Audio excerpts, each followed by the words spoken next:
Next up, we have the Australian flick Cat-Sick Blues. All things considered, the plot's somewhat simple.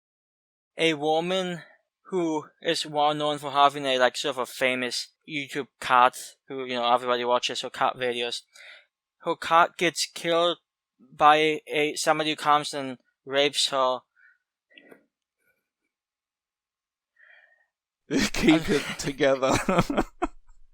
No, okay, yeah, I am fine. So she is, of course, going through a lot of grief from that, becoming somewhat emotionally detached, trying to find meaning in life without her cat, which a very, long time cat, I'm guessing. There's also a guy who loses a cat also, and he's trying to bring the cat back, and this guy has all types of problems. So he dresses up in a pretty ridiculous looking cat mask and undersized clothes, and tries to collect enough blood from I think 9 bodies in order to he believes this will bring his cat back. So he's sort of a serial killer type guy going around, and they cross paths, this woman and this man, they cross paths and things begin to happen. It's a very different movie. Australia is a country that has brought very few what I would call typical horror movies to the genre, which, it's not necessarily a bad thing. Cat-Sick Blues is a movie that if you see, it will probably stick with you for a lot of different reasons. Honestly, before I touch on my feelings, I sort of want to see what Chucky has to say about this one. Yes. Well, I'd been kind of interested in seeing this movie for quite some time when you said, hey, this is a movie we could potentially discuss. I thought, okay, this is my time to finally watch it. So I hadn't seen it before this past week. And I wanted to see it because I thought it would be enjoyable. How'd that go? To be honest, it's probably been one of the most difficult movies for me to rate in my own head. Because I can, as you said, there's a lot of things in the movie that certainly stick with you. And it's not always in the most positive way.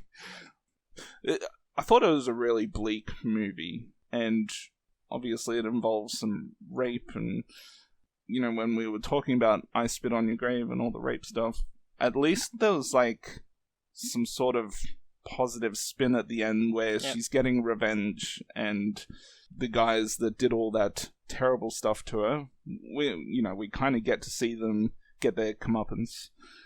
And in this movie, a lot of bad things happen to this woman and many other women in the movie. And there's not really any payoff throughout the movie for it. Just all this bad stuff happens, a lot more weird stuff happens, like this mutant cat thing at the end. I mean, I'm not someone who necessarily cares if the movie ends on a positive note or a negative note.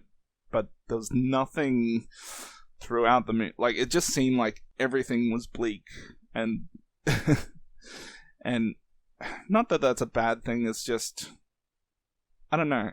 Yeah, I don't know. It's if you haven't seen this movie, it's a somewhat difficult movie to explain. A lot of people, and rightly so, say if you're a big fan of blood and gore, you should see this, and you probably should. There's a lot of fantastic special effects in this movie. And some of them, I think, are actually really good. The cinematography is fantastic. Even that opening scene, after the first 2 kills, the killer just sitting on the couch, I don't know. I really like the way they did that. It definitely has in my opinion, has a very professional feel about it. It's just the content of the movie is, shall we say, unsettling and uncomfortable. It's really well done, but it's unsettling. That rape scene isn't even that graphic. What I actually find worse than the rape scene is the reaction videos. Talk about a sickening indictment on the culture we live in, because that's not something that's out too removed from what you could theoretically see on the internet. I know it's somewhat difficult movie because of the content, but at the same time it's a very I think it's made extraordinarily well. Like I said, great special effects. the music and soundtrack is very intense. Sometimes it's just harsh noise popping up, and that kept you on your feet anyway. um, and I actually sort of like that during the opening, opening credit scene. That music was hideous, but at the same time, I sort of like what they're going for. I know it's a very interesting movie that I can definitely see that would turn some people off, but I don't know, it's probably a movie that's still worth watching, or at least giving a shot. And I actually think the ending, the very ending, like when the police are investigating the house, I think that's actually, I didn't remember, I've seen this once before, and that scene didn't stick with me the first time, but having seen this one again, I actually really liked the sort of almost bleak, empty feel of that. They're just watching videos of this guy playing with his cat, and it seems normal, and that guy became, well, this extraordinarily brutal killer. And not only is he a brutal killer, it's like he acts like a cat half the time. It's very creepy. I don't know, it's a very interesting movie. That's, like Chucky said, somewhat difficult to really get your thoughts down. Yeah, like you're saying, some of the music in the movie does help to, I guess, provide a certain style that they had with they had a lot of a few different slow motion scenes with music, and the way some of those scenes were filmed, I thought were quite likable. Yeah, I just want to mention the one scene in the hostel where he takes out 4 women. I really enjoy that scene. That scene, like almost, it's not necessarily happy music, but it's music in the background. He's just slaughtering these women. Like that scene, I think was really well done, and I definitely appreciated that. Yeah, that was the main scene that I was trying to reference there, and I believe they play that same song in the ending credits as well. But yeah, so I kind of like some of the style of the movie. It's just the content throughout is just, I'm still not sure how I feel about it overall. Yeah, so I think this is a type of movie. I think it was like well made, but I don't know. It just I don't think many people would necessarily have fun watching this. I think they can appreciate it as, made pretty well, but actually having fun watching it for the most part, I just don't see it. At the same time, it's probably still a movie worth seeing. My main problem with the movie, there's a extended sequence toward the conclusion that I just thought wasn't particularly necessary, and I don't think it really added anything to the movie. I don't know. It's a dream sequence in which, in the dream sequence, she wakes up from another dream. So it's just, I don't know. I don't usually care for extended sequences like that, especially when they're trying to play it off as real, even though you could sort of tell it was probably a dream sequence, but you didn't know for sure.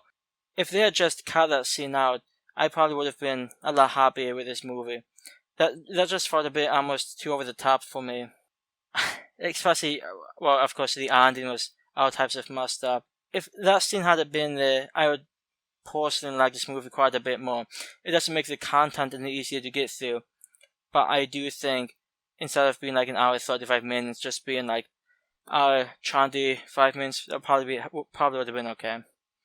Like both of us said, it's a somewhat difficult movie to watch. If you've seen this one, you probably understand why we say that. I actually didn't like this one the first time I saw it. It was recommended to me by a friend, another horror movie friend, and it just didn't do much for me, probably because of the very, I don't know, somewhat gruesome content of the movie. I mean, the gore is great, but the rape scene's difficult, and then the reaction video is difficult. It's just, like Chucky said, has a bleak feel.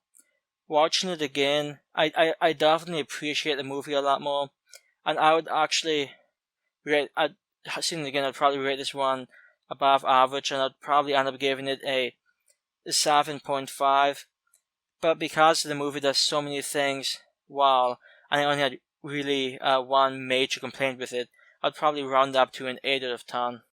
Yeah, as I was saying before, I'm struggling to think of an appropriate rating for the movie, because I did enjoy certain aspects of it, but overall, on a whole, I'm just not sure. I think for now, I'm just going to settle with a 5 out of 10, with the possibility of a rewatch perhaps changing my score in the future. Yeah, like I was saying, it's a very bleak, gruesome movie that certainly, if you're looking for any kind of positive outcome, you're not going to find it here. And clearly, if you're a fan of movies that are just like really fucked up and weird, this is something that I recommend that they watch. If you're a fan of fucked up movies, I'm hoping you probably already saw this one. Yeah. I was in a Facebook group where people are actually asking for recommendations for like just really fucked up movies, and after I'd seen this movie, I said, hey, try this one. Someone else comes along saying, yeah, I second that, I've seen it, Also worth mentioning, I believe this movie is also Kickstarter funded, which is a somewhat new phenomenon, and I appreciate how movies that start with somewhat lowly beginnings can turn out as decently made as this one is, even if you don't necessarily enjoy the content. I don't know if many people could argue the movie wasn't made well.